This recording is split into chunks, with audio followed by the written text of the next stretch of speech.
ایک بار جبریل علیہ السلام نبی کریم صلی اللہ تعالیٰ علیہ وسلم کے پاس آئے تو آپ صلی اللہ علیہ وسلم نے دیکھا کہ جبریل کچھ پریشان ہیں۔ آپ نے فرمایا جبریل کیا معاملہ ہے کہ آج میں آپ کو غم زدہ دیکھ رہا ہوں؟ تو جبریل علیہ السلام نے عرض کی اے میرے محبوب، کل میں اللہ پاک کے حکم سے جہنم کا نظارہ کر کے آیا ہوں، اس کو دیکھنے سے مجھ پہ غم کے آثار نمودار ہو گئے ہیں۔ نبی کریم صلی اللہ علیہ وسلم نے فرمایا جبریل مجھے بھی جہنم کے حالات بتاؤ۔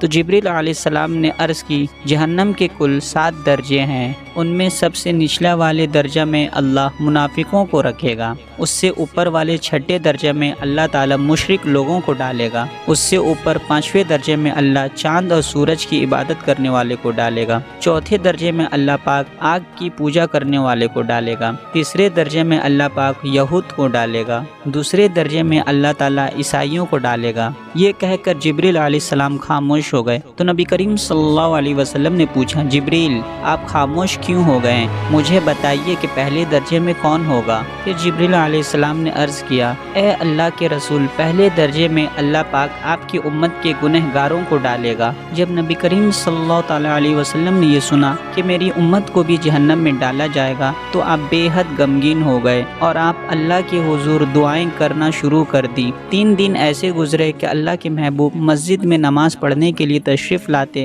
نماز پڑھ کر حجرے میں تشریف لے جاتے اور دروازہ بند کر کے اللہ کے حضور رو رو کر فریاد کرتے۔ صحابہ کرام حیران تھے کہ نبی کریم صلی اللہ تعالیٰ علیہ وسلم پہ یہ کیسی کیفیت طاری ہوئی ہے کہ مسجد سے سیدھے حجرے جاتے، گھر بھی تشریف لے کر نہیں جا رہے ہیں۔ جب تیسرا دن ہوا تو سیدنا حضرت ابوبکر صدیق رضی اللہ تعالیٰ عنہ سے رہا نہیں گیا، وہ دروازے پہ آئے، دستک دی اور سلام کیا، لیکن سلام کا جواب نہیں آیا۔ آپ روتے ہوئے سیدنا حضرت عمر فاروق رضی اللہ تعالیٰ عنہ کے پاس آئے اور فرمایا کہ میں نے سلام کیا لیکن سلام کا جواب نہ پایا، لہٰذا آپ جائیں، آپ کو ہو سکتا ہے سلام کا جواب مل جائے۔ آپ گئے تو آپ نے 3 بار سلام کیا لیکن جواب نہ آیا۔ حضرت عمر فاروق رضی اللہ تعالیٰ عنہ نے سلمان فارسی رضی اللہ تعالیٰ عنہ کو بھیجا لیکن پھر بھی سلام کا جواب نہ آیا۔ حضرت سلمان فارسی نے واقعے کا تذکرہ حضرت علی رضی اللہ تعالیٰ عنہ سے کیا۔ انہوں نے سوچا کہ جب اتنے عظیم شخصیات کو سلام کا جواب نہ ملا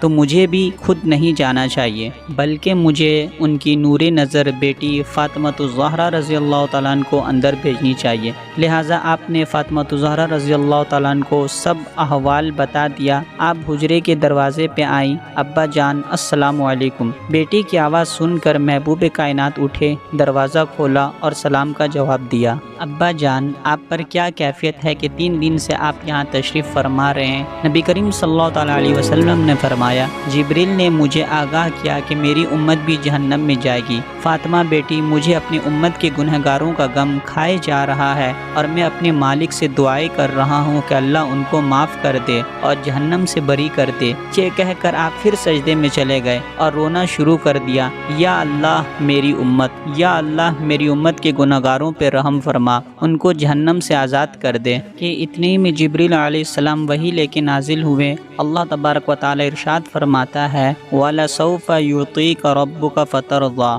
اے میرے محبوب غم نہ کریں، میں آپ کو اتنا عطا کر دوں گا کہ آپ راضی ہو جائیں گے۔ یہ سن کے نبی کریم صلی اللہ تعالیٰ علیہ وسلم خوشی سے کھل اٹھے اور فرمایا لوگوں، اللہ نے مجھ سے وعدہ کر لیا ہے کہ وہ روز قیامت مجھے میری امت کے معاملے میں خوب راضی کرے گا، اور میں اس وقت تک راضی نہ ہوں گا جب تک میرا آخری امتی بھی جنت میں نہ چل جائے۔ اگر آپ کو ہماری یہ ویڈیو پسند آئے تو چینل کو سبسکرائب کریں اور اس ویڈیو کو زیادہ سے زیادہ شیئر کریں تاکہ دین اسلام کی صحیح معلومات لوگوں تک پہنچے۔